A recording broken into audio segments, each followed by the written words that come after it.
So with the Definitely Maybe album cover, how did the whole concept, the idea come together? Well, originally, so I'd heard like the demo, Definitely Maybe, and thought, wow, this is going to be a massive, this album's going to be huge. And I was sort of big into location photography, so I'd got this sort of, I think, yeah, I'll find a really cool location for the cover. And then the bands decided, it's like they'd just seen the back cover to a collection of oldies but goldies by the Beatles, which is a picture of the Beatles in a hotel room in Japan in 1966 around this kind of coffee table. And they said, you know, we want to do that, you know, that's the sort of basis for the cover. But we want to photograph it around at Bonehead's house. So I thought, okay. So I went round to Bonehead's house because it's just around the corner. And he had this kind of open plan lounge dining area, and it's like he said, yeah, we'll do it around this table. And I can remember there's a window in the background, sort of rectangular window, and it's like, what a band shot around the table. It's like, you know, what are you going to be doing? You know, it's like, what, you're going to be playing cards, having a séance, having roast beef and Yorkshire pudding. You know, what are you going to be doing around this table?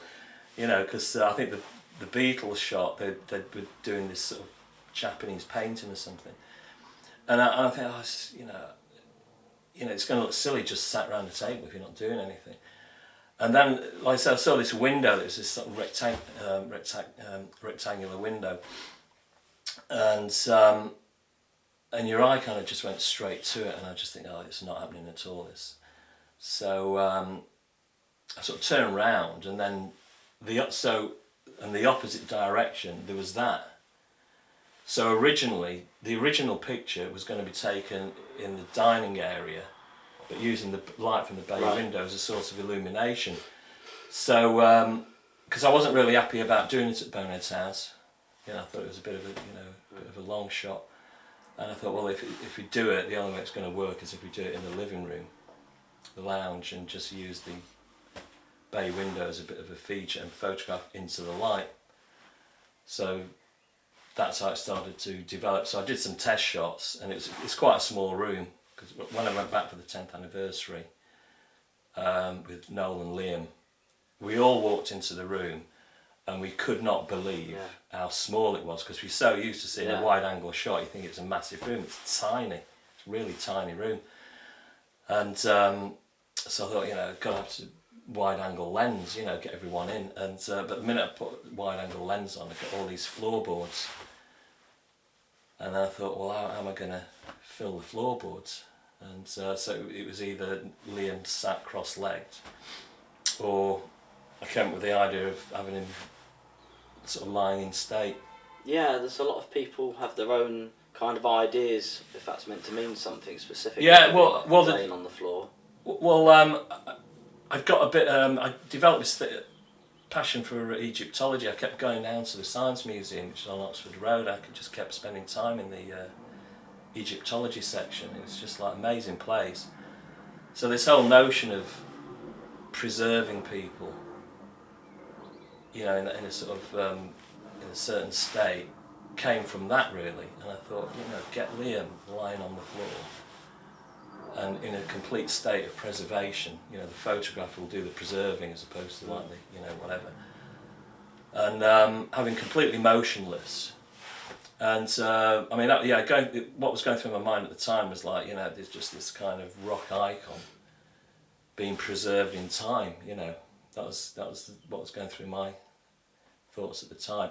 And it's and I knew it was. So I'd come up with that idea, but I was a bit worried about asking him. It's like, you know, Liam, can you lie on the floor with your eyes closed for your album cover? It's a really kind of bizarre thing to ask. I mean, now it looks normal, but at the time it wasn't normal at all. How was he with that then? He was totally cool about it. I mean, that's a great thing. He was just up for it straight away. But if he hadn't have been, it wouldn't have been the shot it was. No. You know, so he was up for it, and it was like it just adds that element of mystery. Yeah. I think I was thinking about, but some bizarre thought about Buddy Holly when I was taking it. Just thought, But it's not just the photograph that's become iconic. It's also the little props, isn't it? Now, like the ashtray, the pink flamingo, and the globe. There's yeah. Well, stories to some of these. I think isn't the ashtray, wasn't that Bonehead's aunt's or something? Was it? Yeah. Yeah, so I mean, on the day of the show, so I did all these test shots and thought, right, yeah, I'm going to get Liam lying on the floor.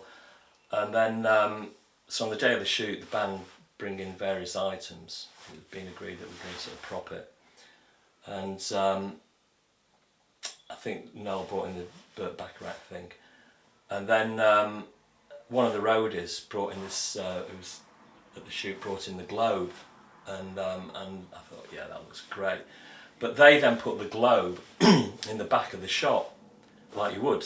Brought a globe, we put it in the corner. And I'm thinking, you can't have a globe. What's that? Inflatable globe in the corner of the room. What's that about? So I thought, that's not going to work. So that's when I came up with the idea of hanging it from the ceiling on this invisible thread. And it was quite a long exposure. It's like a 2-3 second exposure. And for people that don't know, a normal exposure is about 100th of a second. Like on your iPhone, it's like 100th of a second. It's like quick, short slice of time. But that picture is like about 3 seconds long. So everyone had to keep really still. But I thought if it's 3 seconds long, and I spin the globe, it's going to capture the movement, and it's going to look like there's this glow, this world spinning round.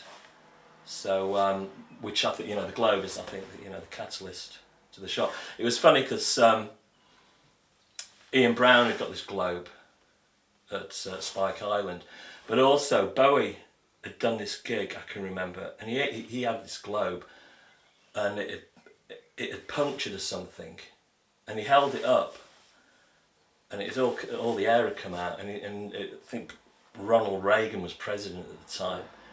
And he said, we'll give this world to President Reagan. Right. So when I saw this inflatable globe, I was thinking about that and the Stone Roses thing. And I thought, symbolic, wasn't it, for it? I thought for the back cover, we'll have the globe deflated. So it looks like, the Mother Earth, the Earth is sort of dying, which, needs help. So I mentioned that to Liam. I said, let's do some shots. With the globe deflated, and he wasn't having it at all. He said, Spencer, the world is a beautiful place, man, but that globe is fully inflated.